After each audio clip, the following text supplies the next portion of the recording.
On my far left, we have Mr. Abel Hamutenya, Section Head, Disaster Risk Management from the City of Windhoek. Good morning, Mr. Hamutenya, and welcome. Good morning, ma'am. Thank you very much. You're welcome. On my immediate left, I have Mr. Paulus Ashili, Deputy Director, Policy Analysis and Coordination under the Directorate of Disaster Risk Management from the Office of the Prime Minister. Mr. Ashili, welcome to the GIC. Okay, good morning, Ms. Kave, and good morning to our viewers. Thank you very much. You're welcome. Okay, let's get right in today's topic. Mr. Ashili, I'll start with you. Why is it important for Namibia to join the rest of the world in commemorating the International Day for Disaster Risk Reduction? Thank you very much, Ms. Kave. Maybe just to take this opportunity really to appreciate the opportunity that is afforded to us to create awareness to the public and also to cordially invite them to the commemoration of the International Day to reduce disaster that we are going to commemorate jointly with the city of Windhoek this year here in Windhoek. But maybe before I go to the question, just to give a brief background of the day. Yes. So the day was actually started in 1989 by the United Nations General Assembly. So there was a call by the United Nations General Assembly, and that was basically in response to the increase in global temperature. So the world felt that we need to designate a day for global communities really to look at the issue of disaster risk reduction and also creating awareness. So the date has been then commemorated since 1989, every year on the 13th of October. So the government comes together to take stock of what is it that they are doing. Actually, it's government, individual, private sector, actually to appreciate what is it that they are doing in terms of reducing their exposures to disasters and also to create awareness in terms of disaster risk reduction. So for Namibia, basically we are a member of UN family. So we have committed ourselves to contribute to the global effort towards disaster risk reduction. Hence, we really have to celebrate it. And also, as a country that is highly vulnerable to the impacts of climate change, we have witnessed various climate-induced disasters, such as drought and also flood. So it will really an opportunity for a country to come and, educate the public about disaster risk reduction and also promote community preparedness, and also very, very important to encourage risk-informed development planning, because we have also witnessed a lot of critical infrastructure that are damaged by various disasters that are experienced by our country. And also, lastly, it's also an important opportunity to remind ourselves as a country that is prone to recurrent climate-induced disaster that, disasters are coming and they are here to stay. So we need to learn or to coexist, especially the climate models are actually projecting that this part of the globe, especially here in sub-Saharan Africa, the frequency and the intensity of disasters that we are experiencing to date are expected to increase. So we really need to come up with, to devise mechanism to build resilience for our community and also critical infrastructure that we have here in Namibia. Yeah. Mr. Hamutenya, would you like to add on that introduction from the City of Windhoek's perspective? Yes, well, yes, it's just to really say that it is important that as a nation that we commemorate this day.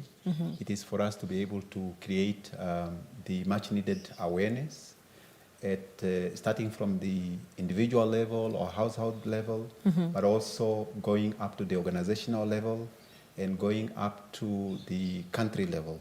So it's important that all the stakeholders really have this shift from a response to a proactive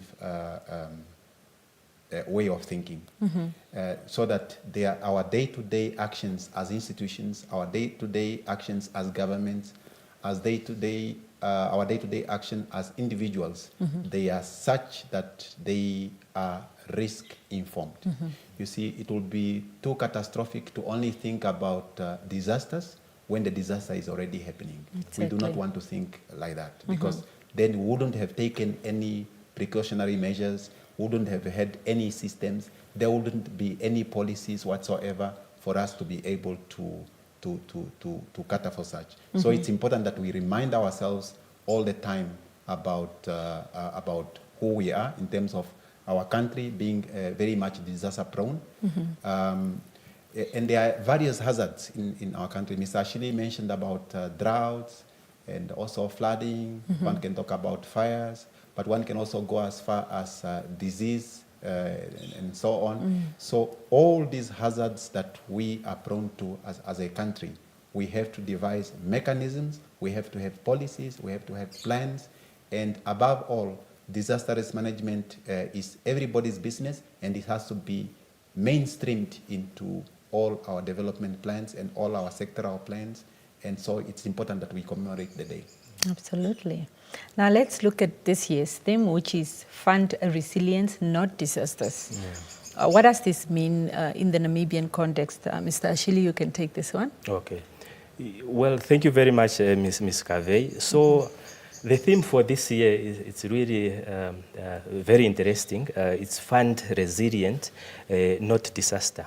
So in our context, it really speaks to the urgent need for all of us, be it private sector, individual, NGOs, faith-based organization, development partners, that we really need to invest in a long-term strategy, long-term proactive strategy, as opposed to reactive strategies. Long-term strategy, proactive, that are really helping our communities to build resilience, to prepare for, adapt to, and also withstand the impacts of disasters that are projected to come our way. Be it drought, those are the prominent ones, be it drought, flood, and also field fire, and also epidemics that Mr. Hamutenya have just alluded to. Yeah. So we really need to, as a country, we really need to take cognizance of, there is a well-known say that says, every dollar that we fail to spend on prevention today, it will actually cost us 7 times more in response tomorrow. So for us, this is not just a theory, but it's something that we have also experienced as a country. For instance, the drought, disaster that we just had since last year, we have really spent a lot as a country. But if we could have probably really invested massively, area investment in the area, for instance, of agriculture. We are talking about climate smart agriculture, fodder production for our livestock. Really, I think we could not have spent the amount of resources that we have spent. The government is doing a lot, but we really need to do more. So the theme is really speaking to the fact that as a country, we need to ensure that every bit of our development is really risk-informed. The schools that we are planning to build, the health clinics, the roads, they really need to be risk-informed, because the amount of resources that we are going to spend as a country to repair those infrastructure, it will be massive.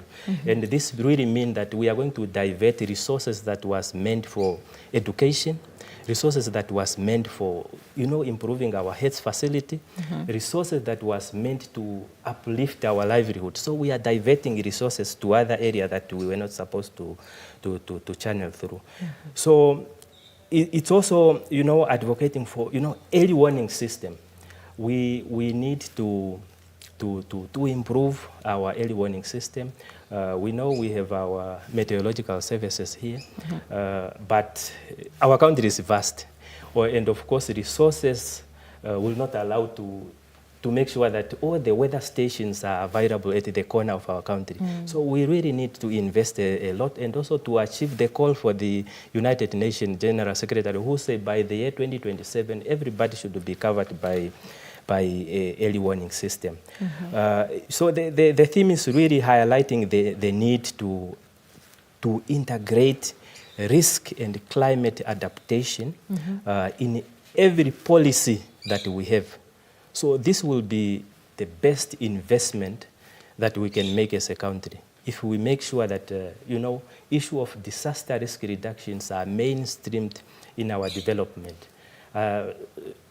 All the sectors should make sure that, disasters are mainstream so that we can really avoid losses in our economy and also to our GDP. Yeah. Okay. Mr. Mutenya, Namibia continues to face challenges such as droughts, floods, like you mentioned them. How can investing in resilience reduce the impact of these disasters in our communities? Thank you very much for the question, Ms. Kaveh. Well, reducing vulnerability of communities to these recurring hazards that you mentioned, like drought and floods and field fires, it actually is about transforming those from devastating disasters into manageable events. So if you think about, for example, droughts, what resilient investment can there be? Well, here you will need, as Mr. Ashili alluded to, water infrastructure, for example. You will need to have, let's say, dams. You also need to have boreholes. And you also have to invest in climate-smart agriculture that he was mentioning about. Drought-resistant seeds, for example, or water harvesting. These are all things that you can think about. Not only that, you might need some type of financial protection. Financial protection will come in the sense of, for example, index insurance.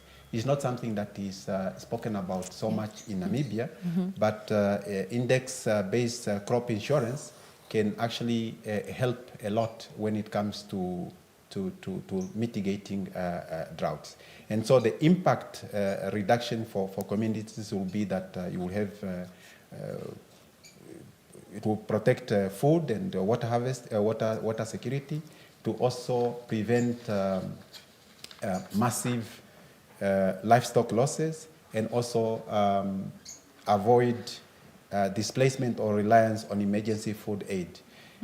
If you think about food aid, since independence, every 3 years or so we have droughts. What happens? We have to distribute food to communities. And that type of dependency is created among our communities, which is not very, very sustainable. It also maintains rural livelihoods and reduces our national debt from relief efforts, as I already said. So that is about the drought. Then you have the floods. So in terms of floods, one has to really invest in resilient urban infrastructure. We are talking about, for example, stormwater systems, especially in urban areas. These have to be in such that they take climate change into consideration. Climate change is a reality, is here to stay, and so we ought to take them into consideration. And the maintenance thereof, which is very costly, but as we said, when you invest in this thing, you are really investing. It is not really just to say it's a cost, but it's an investment, and it has to be really done. The drainage systems, the elevated roads, the building of bridges, all these are investments that one can think about. But one can also think about nature-based solutions. Now, nature-based solutions, here we are talking about rain gardens, permeable pavements that one can think about. But we can also talk about flood-conscious urban planning. Also, we can do that by restricting building in flood-prone areas.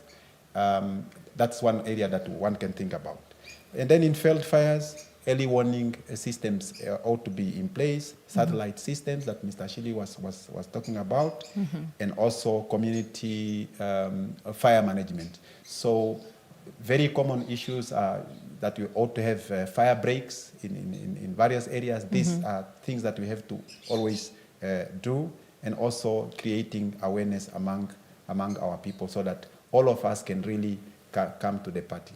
As you see from all these actions that I spoke about, one can say, no, it's a ministry of so-and-so, or it's this government agency, and so, but they are actually everybody's responsibility. Obviously, there is a system, and that system includes all of us, from the national office, which is the office of the Prime Minister, you come to the regional level, you come to constituency level, up to the local authority level, but also up to the community and the village level, that all of us have to be finding ourselves within this framework and doing something about all these actions.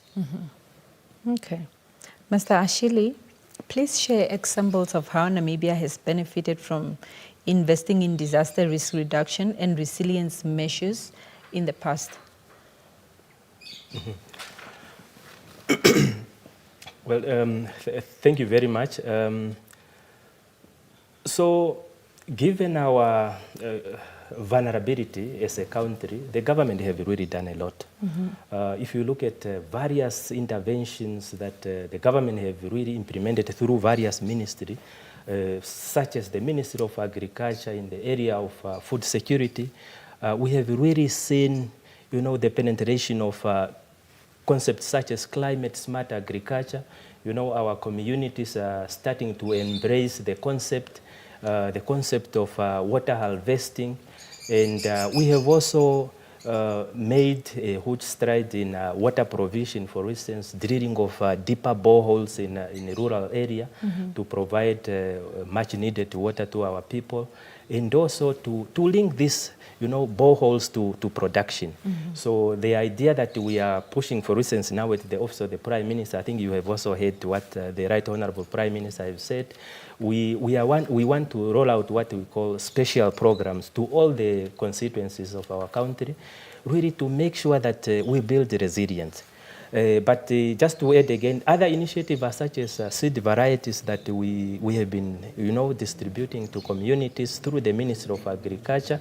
Also, livestock resilient that we have also been advocating and distributing to the community. There are areas that we have been also advocating. For instance, in Kunene, you cannot farm with Brahman, but if you take Sangha, for instance, they will thrive very well. Initiatives such as Goals Revolving Fund that we are implementing in the region, such as Kunene region, those are some of the initiatives really that we have done as a country.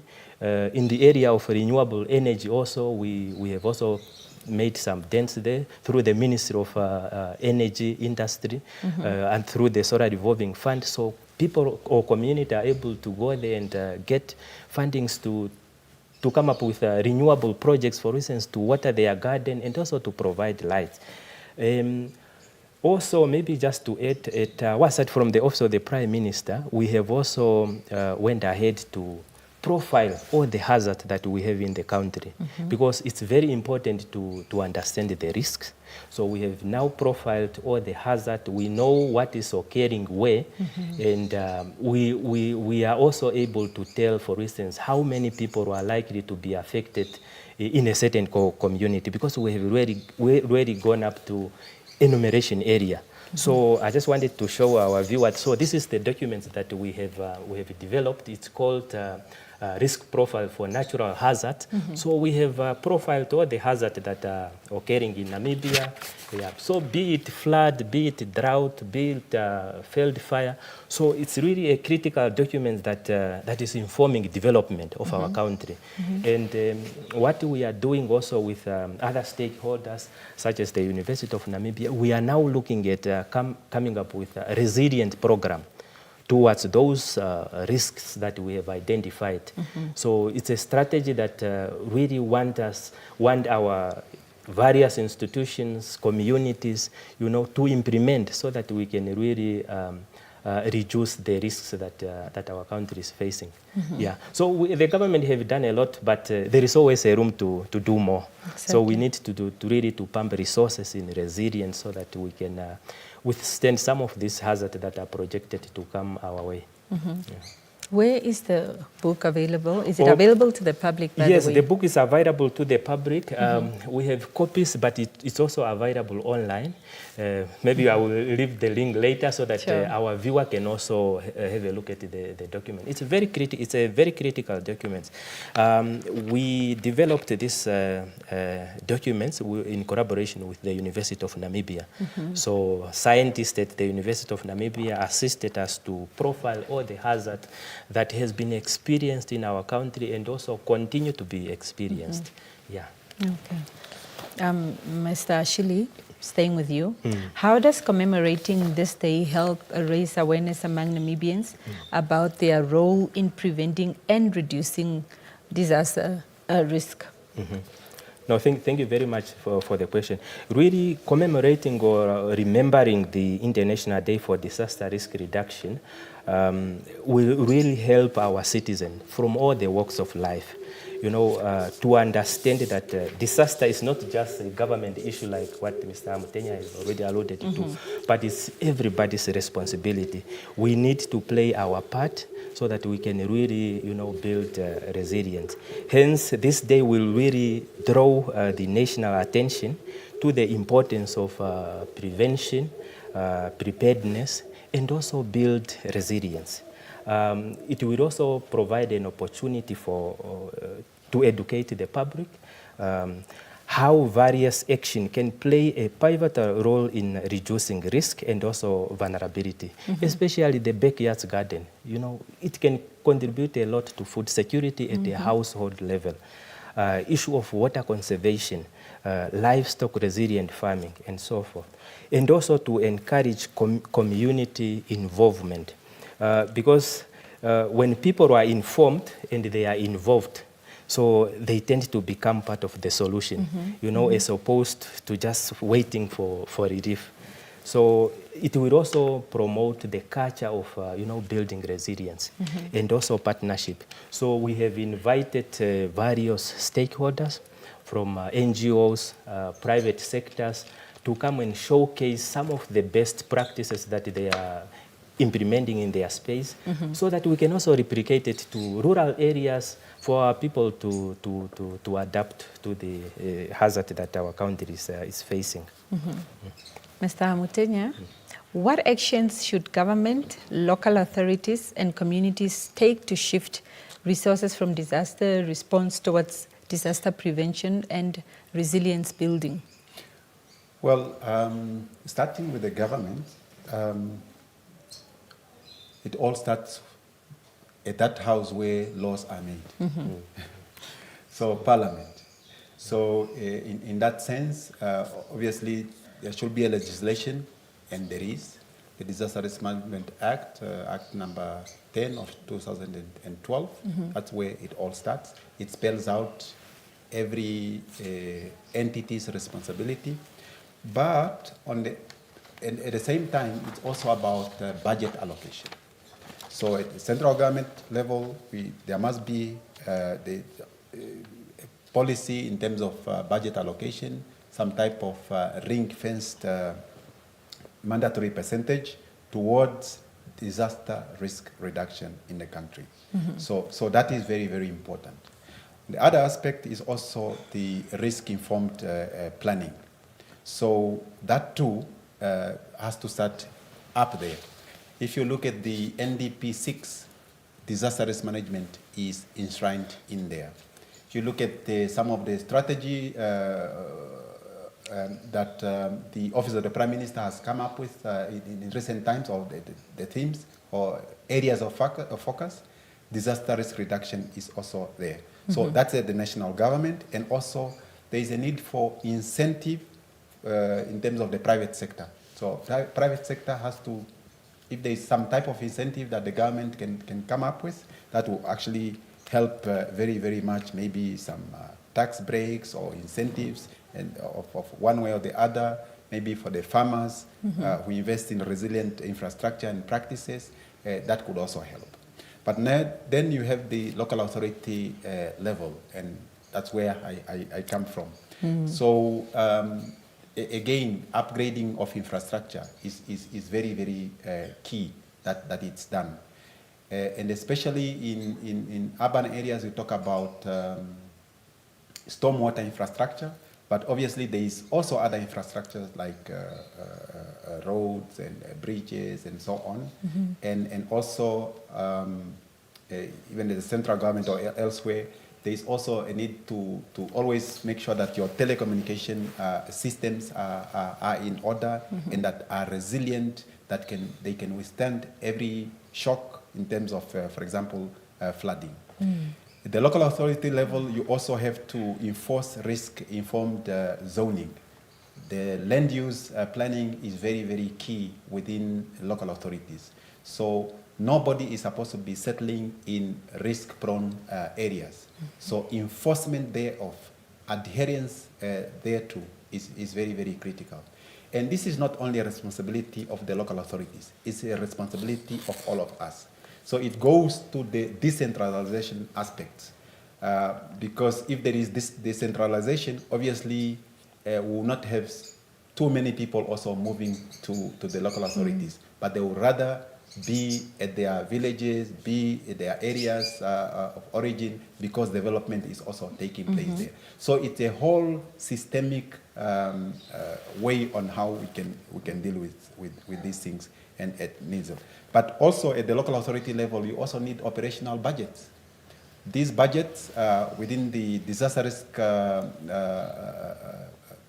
management sections in those local authorities, they have to have a dedicated budget for them to be able to carry out their activities.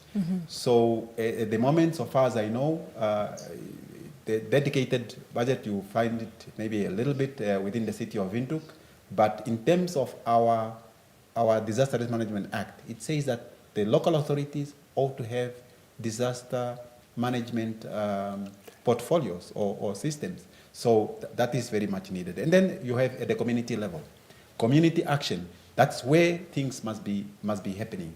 And of course, it starts with awareness and so that eventually the practice comes in. So you can see that it's all of a society type of approach that one needs, not forgetting obviously the private sector that can come to the party, the NGOs and so on and so forth. Okay, as we are nearing the end of our conversation, what message would you like to send to Namibians, especially the young people, about why resilience funding matters for the country's future? We can start with Mr. Ashili. Thank you very much. So the youth is, the future is in their hands. So basically, they also need to take part in building resilience. They should serve as a catalyst of advocacy to build resilience. Wherever they are finding themselves in rural areas, in constituencies, in regions, they really need to advocate for resilient building and also risk-informed development. Because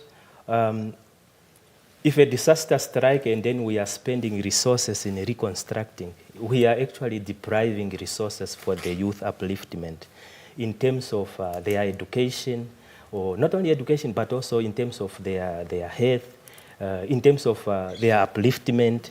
So they really need to play a critical role in disaster risk reduction. The youth, they also have access to various technology. So they need to assist the government to come up with an innovative way of, dealing with various disasters that we are facing as a country. And also to actively contribute to projects that are aimed at risk reduction in their constituencies, in their regions and so forth, so that they can also create jobs for themselves. So really they need to be involved, because if you look at the amount of resources that we are spending in responding to disaster, it's massive. But if they are involved, meaning we are also saving resources for them, so that they can also uplift their livelihood, create job for other youth, and also grow our economy. So I think that's really the call that I want to tell our youth to do. Mr. Mutenya, would you like to add on that? Yes, just briefly to say that, for example, in Windhoek, we have reached out to all the schools within Windhoek, where we made sure that all the schools have disaster management plans or disaster preparedness plans, meaning that they have made some rapid some assessment within their school surroundings, and they know exactly what risks are they prone to, and so they devised a disaster management, a disaster preparedness plan, so that in case that hazard goes out of hand, as it were, could be fire or somebody collapses, or so, even in those small areas, they know exactly what to do. So that is, in other words, catering for the youth. But the youth also have to be creative. They are very good at using technology.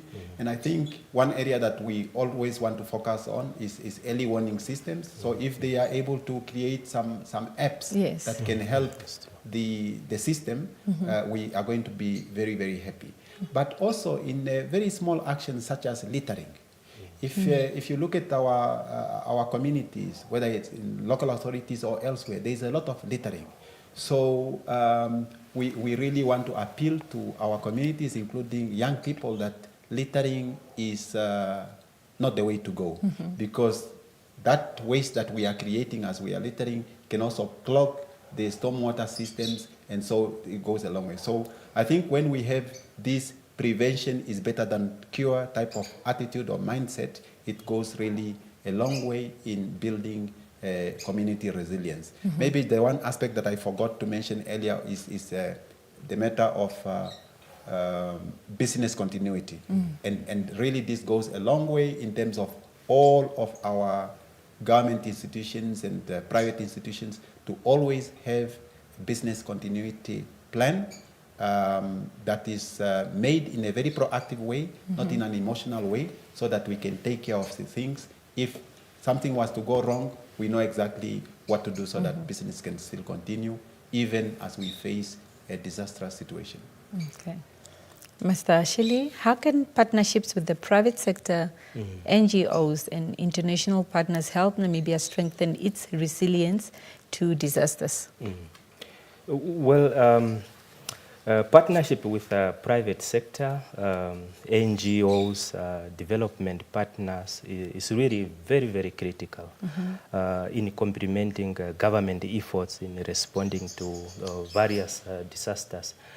For instance, the private sectors, they will be able to bring in much needed resources,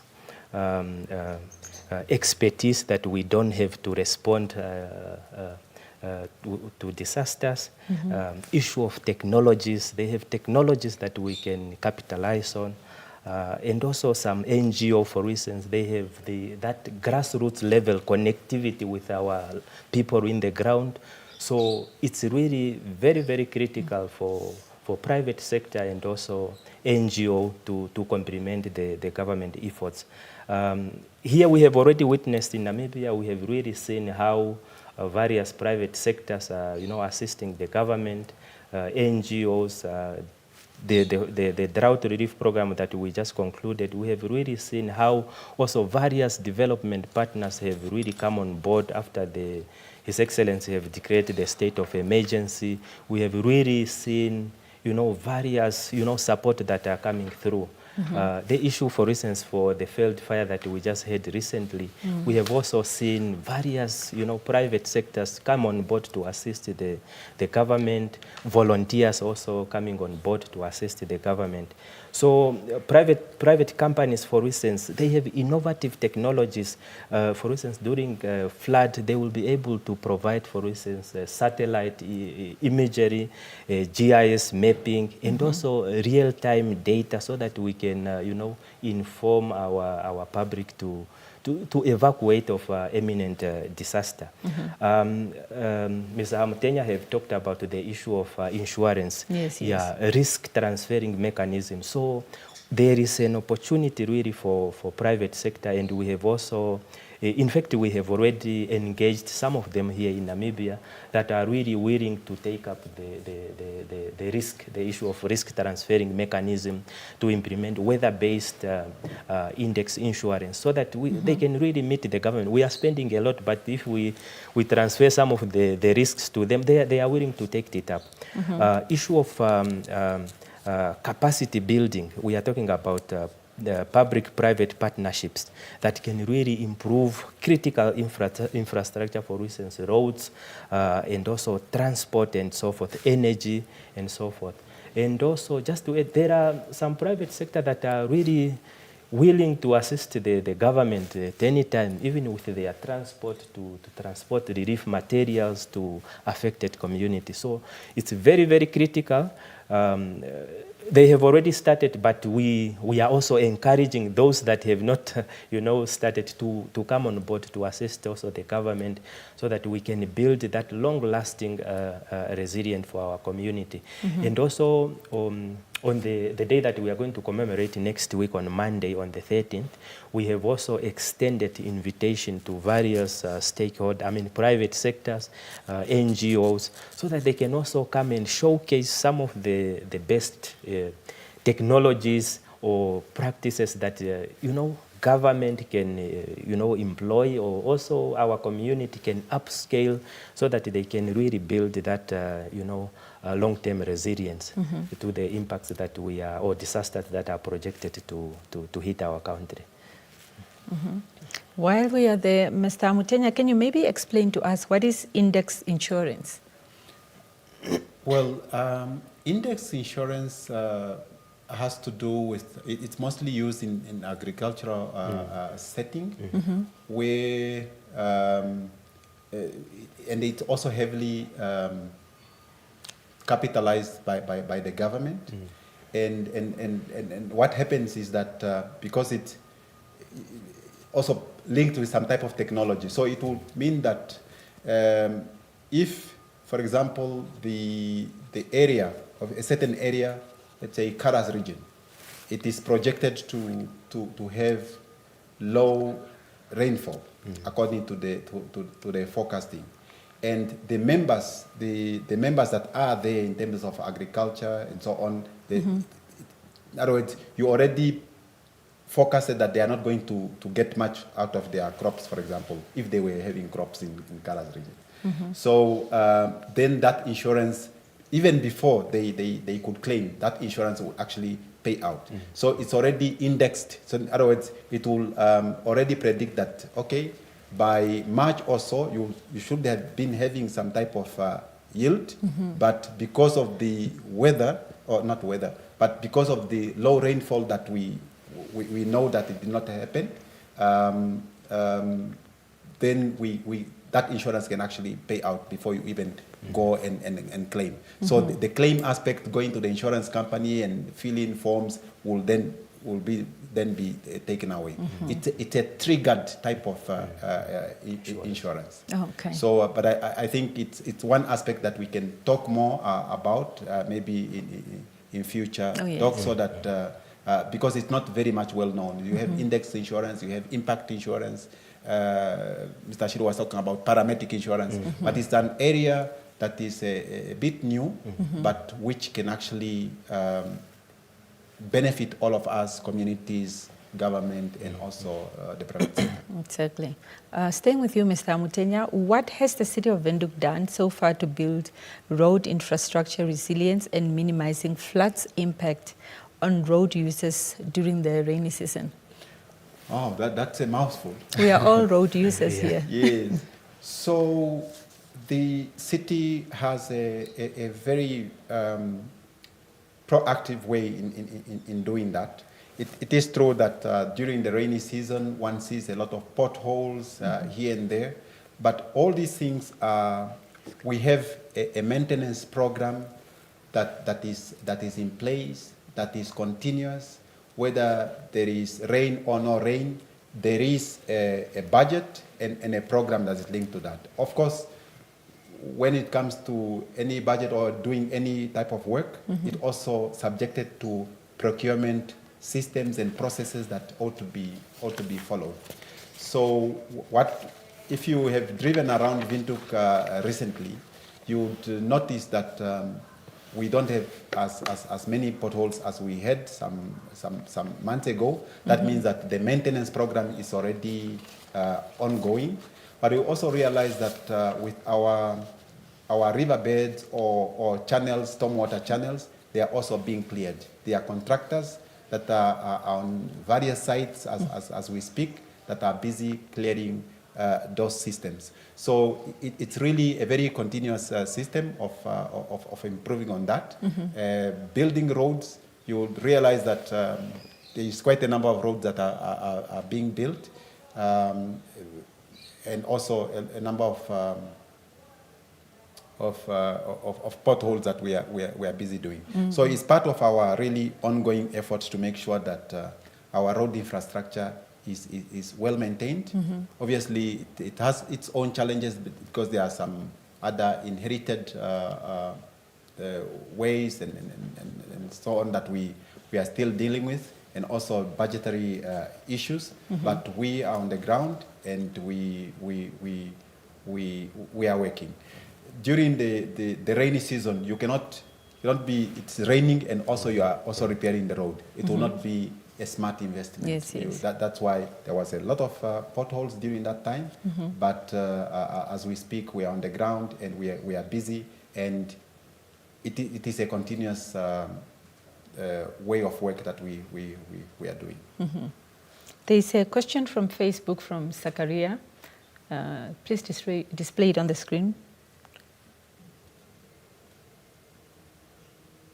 The question says, why are we then not having disaster risk management at local councils apart from Windhoek? Mr. Mutenya, you can take that. Yes, maybe Mr. Shili would have taken, but it is a difficult one to answer.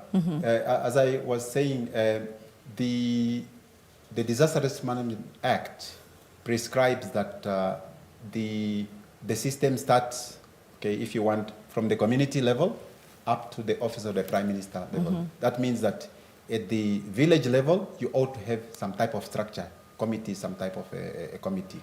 At the constituency level, you have constituency disaster risk management committees. That means that at that level already, there is a system. And then at the local authority level, you also have the disaster risk management committee at the local authority level, which is normally chaired by the mayor, and so on. And so you have that in Windhoek. But you also have technocrats like myself that are appointed in a section or a division or a department that then carry out disaster risk management on day-to-day basis. So I think the various local authorities, they have linked that disaster risk management component to their fire brigade sections or functions. It's not really spelled out as disaster risk management per se, and I think they are trying their best to do that. So these things could also be linked to budgetary provisions. So we were saying earlier with Mr. Shili to say that we were talking about mainstreaming of disaster risk management into the various ministries and also local authorities and the private sector. So that simply means that we have to look at disaster risk management like in the early 90s, if you remember HIV and AIDS. Some people were seeing it, oh, that animal belongs to the Ministry of Health. I am not going to be part of it. So if I'm Ministry of Transport, okay, what happened? It was hitting us very, very hard until all of us realized that HIV/AIDS is everybody's business. So if you are a Ministry of Transport, or if you are a local authority, or if you are a division within this, or if you are a private sector, came to COVID-19, it also hit us. So you realize that even if you are the Government Information Center, you should be worried about disaster risk management. You should be worried about business continuity. You should be worried about it. So I can't really answer that question clearly. Could be budget issues, could be the mainstreaming aspects that are not taking shape in our various organizations. But yes, so that's what ought to happen, and that is the situation at the moment. Mr. Ashili, any additions to that? Yes, maybe just to add briefly, it's through the Disaster Risk Management Act, have actually mandated all institutions, be it government ministries, to come up with a disaster risk management plan, including local authorities as well. Of course, there are limitations out there. maybe issue of capacity. But I'm happy to report that most of our local authorities and also regional structures, they have developed their disaster risk management plan, what we call multi-hazard contingency plan, where they have really spelled all the disasters that are happening in their respective local authority and also that are happening in their constituencies and also at a regional level. So most of them, they have actually done that. And we have also disaster risk management committees at the various structures, starting from local authority and also at a regional up to a constituency. But of course, some of the challenges that we have recorded is issue of resources on the ground. So to operationalize some of this function requires resources. Hence, you find some of the local authorities, they are still struggling to come up with their plans. But it's something that we have really taken seriously as an office that is responsible to coordinate disaster risk reduction in the country. We have started already with, sensitization campaign to really make sure that, we don't want to find ourselves wanting in a situation of disasters. We don't know who are supposed to do B, we don't know who are supposed to do X, and what type of resources is available. So it's something that we have really, taken up serious to ensure that all our sectors, institutions, they have what is prescribed by the Act. Yeah. Gentlemen, we have come to the end of our conversation. I would like to have final remarks from each of you, and please tell us, where is this commemoration taking place, and at regional levels, what can they expect? Mr. Hamutenya, you can start. Yes, well, the commemoration of the International Day for Disaster Risk Reduction for this year is taking place here in Windhoek. Is being co-hosted Office of the Prime Minister and the City of Windhoek, but it's actually a national day. Yes. So we have invited the regional councils, all the regional councils, and also local authorities to come and celebrate the day with us here in Windhoek, in Katutura, at the UN Plaza, that's around Soweto area, just opposite Namco or the Yetuyama Center. And the program starts about 9 o'clock. Basically, it starts with a bit earlier with some activities of brass band marching from or Shakati service up to the UN Plaza. Everybody is invited from all corners of Windhoek. They are invited. But obviously, after the celebration, the regions and the local authorities, they can also celebrate it even if it's belated as they so wish. There will also, as Mr. Shili said earlier, we are also going to have government ministries there that are going to be showing what is that they do or what type of information do they have that can contribute to the theme or to disaster risk management in general. Okay. Mr. Ashili? Yes. No, really just to invite the public out there to come in big numbers. The commemoration will be on the 13th. That will be Monday. The event will start at 9 o'clock. It will be a golden opportunity for our people really to come and see what others are doing to address the issue of disaster risk reduction and also building resilience. There will be lots of institutions. It will be an opportunity to network. Yeah. And the event will be graced by Right Honorable Prime Minister, Dr. Elijah Ngurale, so he will be the keynote speaker. So we also want to extend the invitation to our youth. Please, they must come in big numbers so that they can also participate in our endeavor to build resilience and also reduce risk that is facing our country. Thank you so much, Mr. Mutenya and Mr. Ashili, for your time to come to the studio and to give us more details on this commemoration. Thank you very much. Thank you. As Mr. Ashili said, it's a golden opportunity for you to be part of this event on Monday, the 13th of October, 2025 at the UN Plaza. That is all we had for you in studio. From us, it's goodbye.